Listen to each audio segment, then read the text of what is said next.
Bien le bonjour à tout le monde et bienvenue à ces moments d'édification de la parole de Christ. Aujourd'hui, nous partageons un sujet assez édifiant sur l'examen de soi-même. Ça veut dire l'autocritique. C'est important par moments, vous savez, dans la vie de foi, de s'auto-critiquer ou encore de s'auto-examiner. Car très souvent, nous passons notre temps à regarder ce que font les autres. Ce qui n'est pas totalement mauvais. La parole nous enseigne à veiller les uns sur les autres. Mes frères, en veillant les uns sur les autres, il faut surtout veiller sur soi-même. Car comment pouvons-nous passer du temps à examiner ou encore à faire des reproches aux autres sans regarder d'abord nous-mêmes si nous avons des reproches à nous faire à nous-mêmes? Et c'est pour cela que nous allons prendre un passage de base.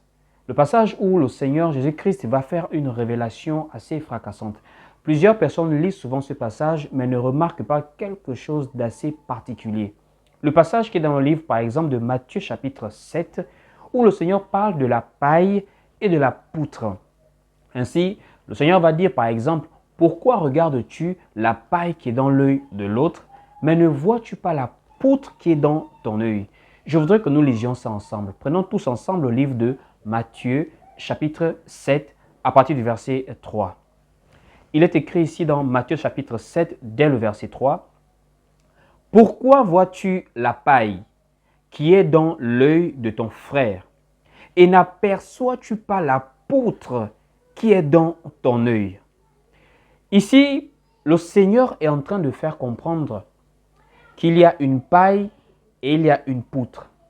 Et il fait exprès, puisqu'il fait une précision particulière. Il ne dit pas de regarder la paille qui est dans ton œil aussi, non. Il parle de la paille et de la poutre. Et si vous faites une comparaison entre la paille et la poutre, le Seigneur est en réalité en train de faire comprendre que très souvent, nous qui faisons des remarques, nous qui passons notre temps parfois à examiner ce que les autres font, parfois nous-mêmes, nous avons des défauts qui sont plus grands que ceux des autres. Parce que quand vous remarquez la taille d'une poutre et la taille d'une paille, vous allez totalement comprendre qu'en réalité, le Seigneur nous fait comprendre qu'il faut d'abord regarder ses propres défauts qui parfois peuvent être beaucoup plus grands même que les défauts que nous reprochons chez les autres. Et au verset 4 de Matthieu chapitre 7, il est écrit ici, « Ou, comment peux-tu dire à ton frère, laisse-moi ôter une paille de ton œil, toi qui as une poutre dans le tien. Hypocrite, ôte premièrement la poutre de ton œil, et alors tu verras comment ôter la paille de l'œil de ton frère. » Ici, le Seigneur est assez clair. En réalité, il y a des personnes qui sont un peu comme dans la mer. Tout le monde est en train de se noyer, mais quelqu'un qui se noie comme son frère va chercher à dire à son frère comment faire pour sortir de l'eau. Ce n'est pas quelque chose de très vrai et de très sincère, puisqu'il faut d'abord toi-même arriver sur le rivage ou encore avoir un moyen de te sauver toi-même pour avoir la facilité de sauver les autres. En un mot, il est difficile de penser pouvoir aider les autres à laisser certains défauts, certains vices, certaines choses qu'on peut leur reprocher si déjà nous-mêmes, on n'arrive pas à nous en sortir de certains défauts aussi. Et en cela, c'est quelque chose qu'il faut beaucoup observer dans le monde chrétien. C'est en réalité une interpellation à ce qu'on doit faire attention à nous-mêmes d'abord, avant de regarder chez les autres. On doit faire un effort à travailler nos propres défauts avant de se plaindre des défauts des autres. Ça ne veut pas dire qu'on doit tout accepter chez les autres parce qu'on n'a pas encore réussi à diminuer certains défauts chez nous. Ça veut dire, de la même manière qu'on regarde les défauts ou encore des choses que l'on peut reprocher chez les autres, il faut aussi et surtout regarder d'abord ses propres défauts à soi-même. Voici pourquoi la parole nous donne un verset également très particulier.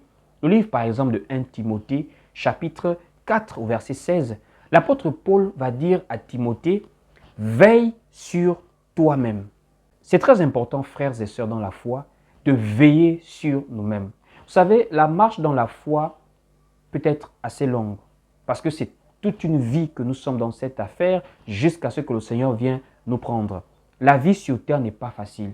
Surtout, plus quand nous remarquons les derniers jours avec beaucoup de choses que l'on peut percevoir aujourd'hui, l'immoralité, les difficultés de la vie sur terre, la marche dans la foi est de plus en plus difficile.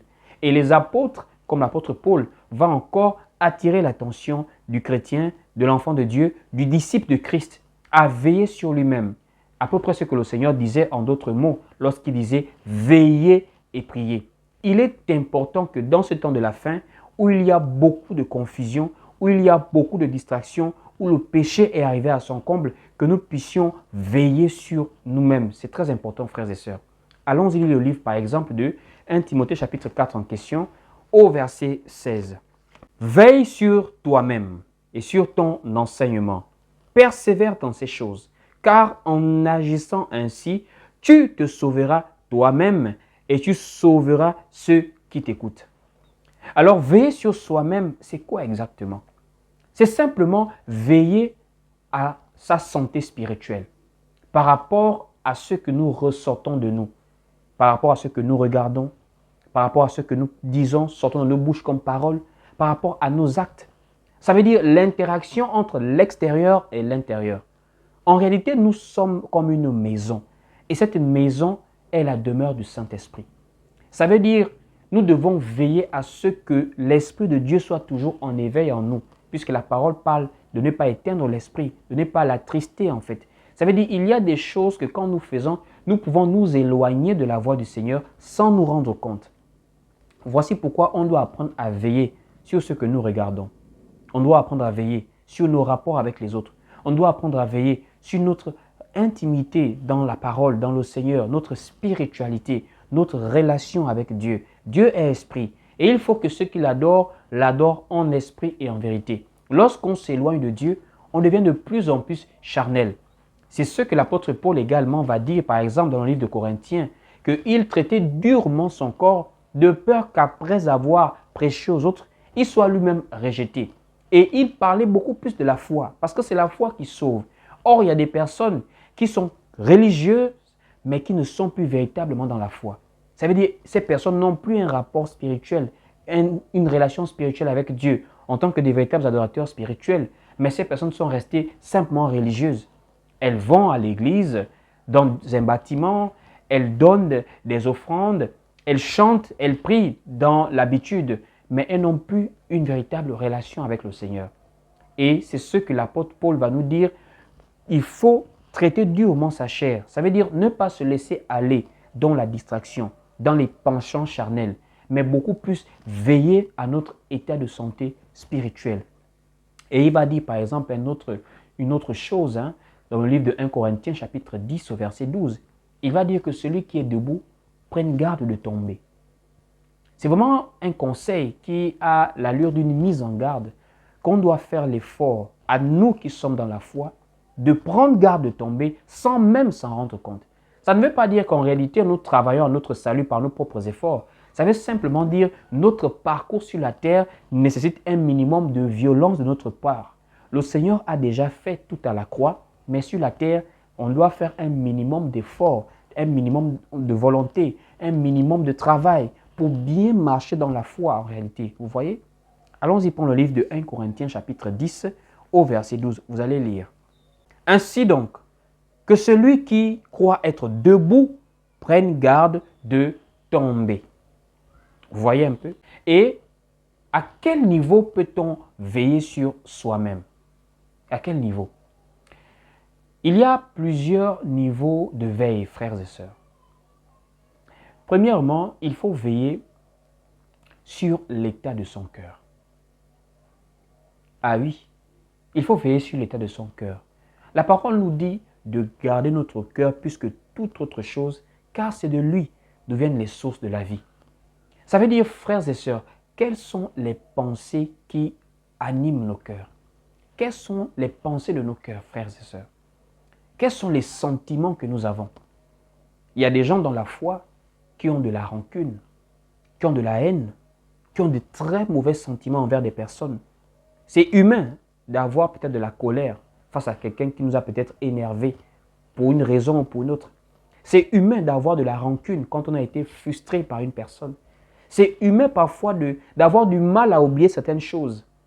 Mais ce qui n'est pas bien, c'est de se laisser nourrir par des sentiments négatifs.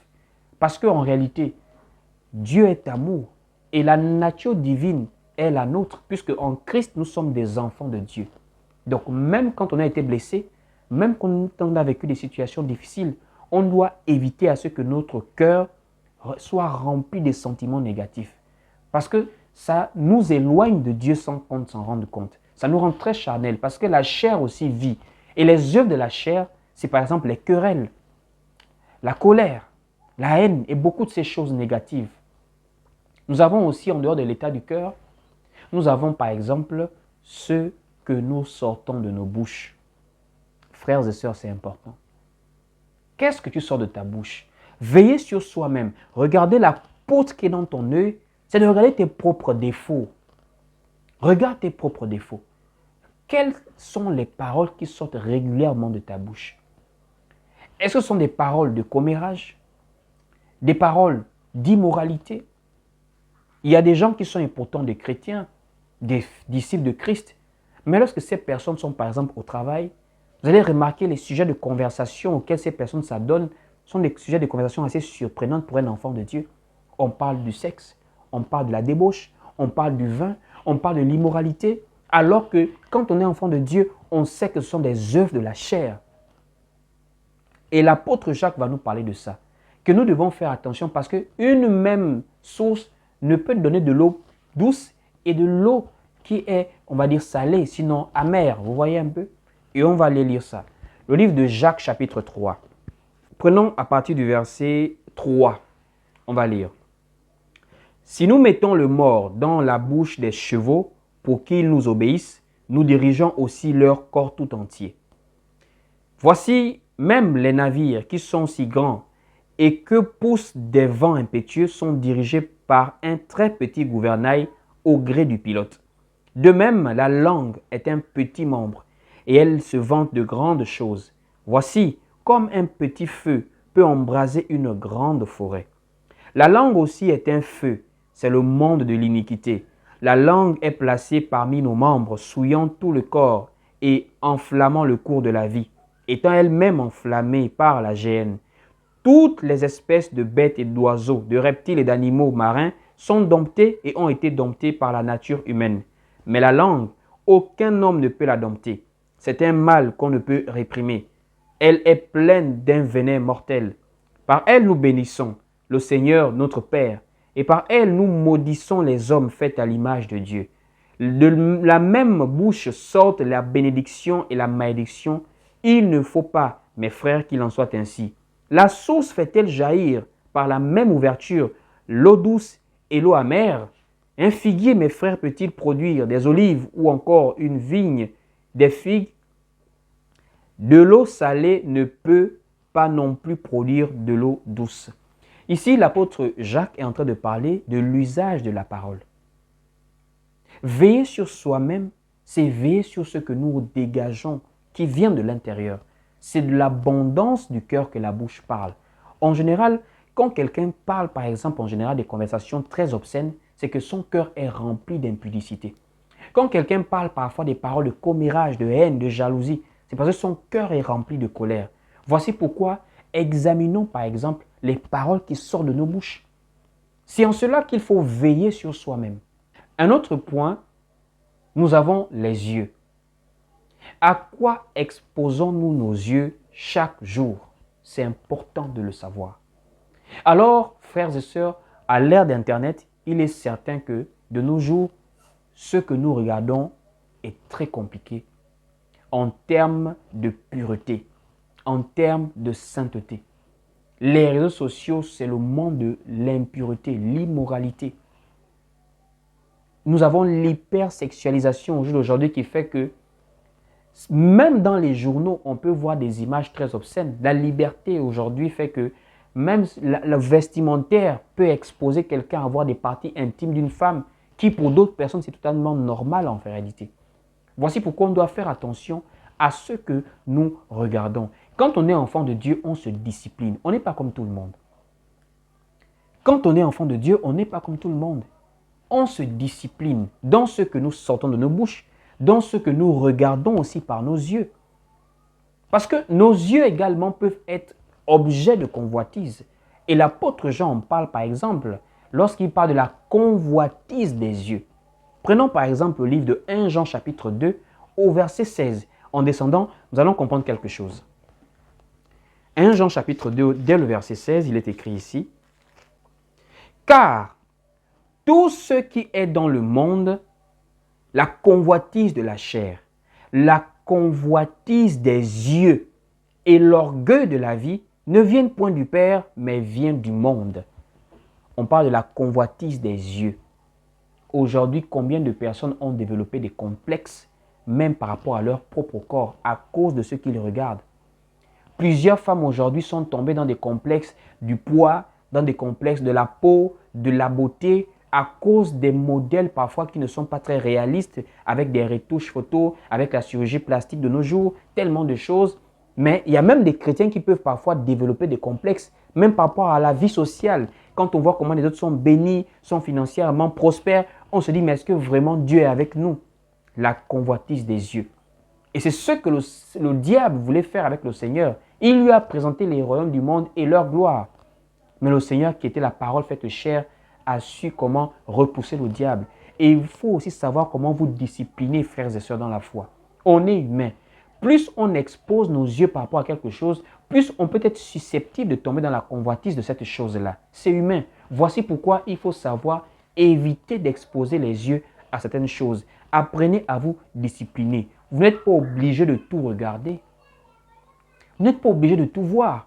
Parfois, je suis surpris de voir des jeunes disciples de Christ ou encore des jeunes chrétiens, pour parler par rapport à notre époque moderne, chrétiens, mais qui suivent des stars mondaines.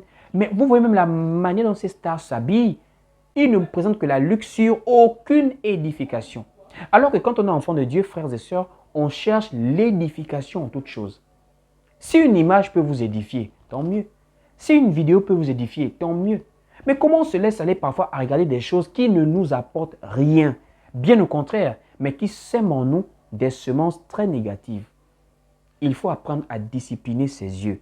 Regardez des choses qui vous sont utiles, qui vous édifient, qui vous apportent un plus par rapport à votre vie, par rapport à vos valeurs, par rapport à votre nouvelle nature en Christ. Un autre point qu'on peut prendre, c'est la distraction. Alors là, de nos jours, c'est gravissime. Ça touche aussi toujours un peu le point des réseaux sociaux. La distraction de nos jours est tellement forte au point où on n'a plus de vie dans la foi. La vie dans la foi est morte. C'est un peu comme on parle des langues. Pour parler des langues, il faut que la langue soit vivante. Ce qu'on appelle les langues vivantes. Pour ceux qui ont appris, par exemple, dans nos pays africains, il y a ce qu'on appelle au cursus secondaire. On parle des langues étrangères et on parle souvent des langues vivantes. C'est-à-dire qu'il y a des langues mortes. La différence entre une langue vivante et une langue morte, c'est que la langue morte existe, mais elle n'est pas assez pratiquée, elle n'est pas assez parlée, elle n'a pas beaucoup de locuteurs. Et par exemple, nous avons des langues vernaculaires qui ne font que mourir de plus en plus. Alors que quand nous parlons des langues comme celles que je parle, le français, l'anglais, l'espagnol et d'autres langues qui sont assez vivantes, c'est parce qu'elles sont pratiquées. Et donc la vie de foi aussi peut être morte comme elle peut être vivante. Et qu'est-ce qui tue la vie de foi? C'est par exemple la distraction. On passe tellement de temps sur les réseaux sociaux, mais on passe très peu de temps dans la méditation de la parole. La lecture biblique. Il y a des gens qui peuvent faire 1 an sans lire un chapitre biblique. 1 an sans lire un chapitre biblique. C'est-à-dire prendre un livre de la Bible et lire tout un chapitre. Il y a des gens qui ne font pas 1 an. Toute une année, la personne n'arrive pas à lire que des petits versets. Il y a des gens qui n'arrivent pas à faire 1 heure de prière en une année. Il y a des gens qui ne savent pas faire des retraites, des temps d'intimité, des temps même de jeûne, de privation, des temps de concentration dans la présence de Dieu. Mais par contre, nous passons du temps sur Netflix, à suivre des séries télévisées, à regarder des films, à passer du temps à regarder des lives des gens sur Internet, bien que ça peut avoir une portée positive. Il y a des gens qui me regardent souvent en live sur TikTok. Mais même moi, je recommande souvent à ces personnes, après des lives, prenez le temps de vous reculer un peu. Prenez le temps de laisser un peu les écrans. Prenez le temps même de vous promener dans la nature. Essayez de vider souvent la tête. Rapprochez-vous de Dieu. Faites des introspections. Entrez dedans de vous. Parlez avec Dieu. Écoutez la voix de Dieu. Soyez des hommes et des femmes spirituels. Donc, veiller sur soi-même, c'est de veiller à toutes ces choses-là qui, de nos jours, sont un grave problème dans la vie de foi de beaucoup de gens. Un dernier point, il y a plusieurs points que l'on peut prendre. Ce thème peut aller même à 2 ou 3 vidéos. Un dernier point que je vais prendre, ce sont les influences et les philosophies. Les influences et les philosophies de nos jours emportent beaucoup de gens. Par exemple, de nos jours, il y a une vague, je vais dire, une vague de christianophobie de nos jours. Je veux parler comme ça. Christianophobie, ça veut dire le rejet du christianisme, le rejet de la Bible et même la mise en cause de la personne de Jésus-Christ. S'il a existé, il y a des gens qui remettent même son existence en cause. La Bible, c'est un livre de blanc, ça n'a rien à voir avec nos réalités africaines, nos traditions. Déjà, à la limite, on respecte chacun dans sa position. Nous ne sommes pas là pour dénigrer ceux qui ne croient pas en Christ. Chacun est libre de croire en ce qu'il veut. Nous, c'est notre foi, c'est notre choix et nous assumons et nous sommes fixes dans cela. Voici pourquoi je m'adresse beaucoup plus à ceux qui sont dans la foi en Jésus-Christ. Vous savez, l'apôtre Paul nous avait déjà mis en garde par rapport aux philosophies des hommes. Je voudrais qu'on lise ça. Nous sommes dans le livre de Colossiens, chapitre 2, au verset 8. Lisons ça rapidement. Colossiens, chapitre 2, au verset 8, il est écrit ici, « Prenez garde que personne ne fasse de vous sa proie par la philosophie et par une vaine tromperie, s'appuyant sur la tradition des hommes, sur les rudiments du monde et non sur Christ. » Ça veut dire de nos jours, si vous n'êtes pas ferme dans votre foi, vous pouvez facilement être emporté par des vagues d'influence, par des vagues de philosophie. Ça veut dire des façons de penser. Il y a des gens qui sont d'une grande éloquence de nos jours qui peuvent vous montrer A plus B que cette Bible-là n'est pas crédible, avec même des éléments assez sérieux, assez convaincants. De nos jours, il y a des gens qui peuvent vous influencer même à vous éloigner du Seigneur, à croire en autre chose. Voici pourquoi il faut faire très attention. Vous savez, la vie de foi est une vie parfois aussi de lutte et de combat. Et le plus grand combat dans la foi, c'est de garder effectivement cette foi-là. C'est vrai que de nos jours, il y a des doctrines de combat spirituel qui sont là pour crier, chasser les démons, qui n'ont rien à voir avec la véritable sainte doctrine. Parce que dans la doctrine du Seigneur, le véritable combat, c'est de garder la foi. L'apôtre Paul a dit, j'ai combattu le bon combat, j'ai gardé la foi. Ça veut dire garder la foi de nos jours jusqu'à la fin, c'est devenu tellement difficile, tellement il y a des influences. Nous écoutons des choses à gauche, à droite, des athées, des philosophes, des libres penseurs. Et beaucoup de personnes dans la foi, malheureusement, sont séduits par ces discours. Voici pourquoi il faut faire très attention. En réalité, on ne peut pas vous donner une preuve à 100% de ce que d'autres disent, de ce que nous on dit. Voici pourquoi nous sommes dans une affaire de foi. Nous croyons en des choses parfois qu'on ne peut pas vérifier par l'œil. Ça veut dire que c'est palpable, on voit ça. Nous croyons, c'est notre foi, c'est notre position. Et quand tu es dans une position telle qu'une position de foi, il faut apprendre à t'affermir, à demander à Dieu de donner la force de résister au vent et aux tempêtes. Vraiment, j'espère que cette vidéo aura pu amener quelqu'un à prêter vraiment attention à sa propre vie. Comme je disais au début, il est facile de critiquer les autres, mais apprenez à faire aussi de l'autocritique, c'est important. Si déjà même Dieu pouvait observer sa propre création, il vit que cela était bon, il vit que cela était bon. Quand tu vois ta vie de foi aujourd'hui, est-ce que tu peux dire que cela est bon? Si dans ton cœur, tu as pu répondre à cette question-là, agis en conséquence de ta réponse. Si c'est bien que ta vie de foi est bonne, alors frère, je te félicite par la grâce de Dieu, je t'encourage à continuer.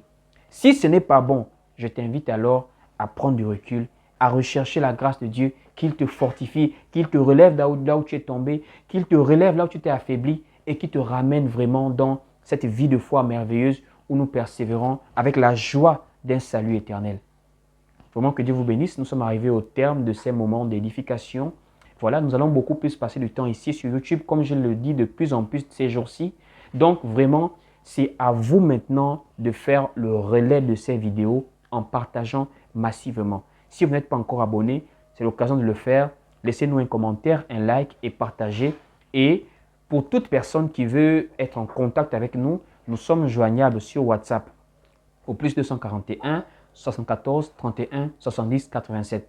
C'est le numéro par lequel nous recevons les frères et sœurs de partout dans le monde qui veulent être édifiés régulièrement par des échanges avec nous sur WhatsApp, en inbox, ou encore pour ceux qui souhaitent participer à cet effort missionnaire en nous soutenant par des dons dans la libéralité sans contrainte. Donc, vous nous contactez simplement sur le numéro WhatsApp afin d'être en contact avec nous. Donc, que Dieu vous bénisse. Restez connectés sur notre chaîne et on se voit très prochainement pour une prochaine vidéo. Shalom, paix et grâce à vous.